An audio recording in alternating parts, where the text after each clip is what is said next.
இந்திய எதிர்ப்பு போராட்டத்தில் அடி உதையெல்லாம் வாங்கினவங்க நாங்கள் தான் பெரிய பாதிப்பில் ஆளாக. இன்னும் சொல்லப்போனால் எனக்குன்னு தனியாக ஒரு போலீஸ் அதிகாரியை போட்டாங்க மொழி போகிற அந்த மொழி போகிற டைம். நான் ஸ்டாண்டிங்கில் படிச்சுக்கிட்டு இருக்கேன். என்ன காரணம்னா எங்கள் அண்ணன் ராஜாராம் வந்து திமுக நாடாளுமன்ற உறுப்பினர். மொழி போகிற உருவாக்கின அந்த மாணவர்கள் பல பேர் வந்து ஸ்டாண்டி மருத்துவக் கல்லூரி ஹாஸ்டலில் தான் தங்கி இருக்காங்கங்கிறது போலீஸுக்கு வந்தது. அதுக்கு முக்கிய காரணம் நானுன்னு முடிவு எடுத்தாங்க. அடி வாங்கினேன் போலீஸுக்கு. பலான்னு ஒரு அறை. இன்னைக்கு காது கொய்யுங்குது.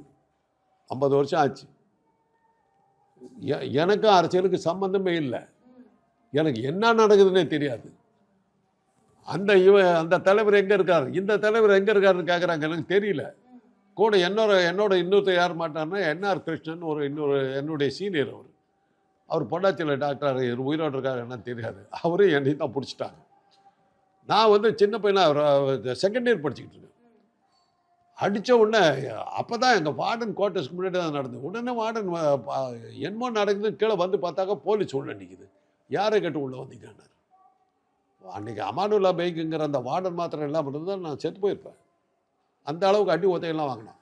அன்னைக்கு கலைஞர் எடுத்தெடுப்பில் ஜெயிலில் திட்டாங்க, அண்ணாவை ஜெயிலில் திட்டாங்க, எல்லாருமே ஜெயிலுக்கு போயிட்டாங்க. வெளியில் கொஞ்சம் பேர் தான் இருந்தாங்க.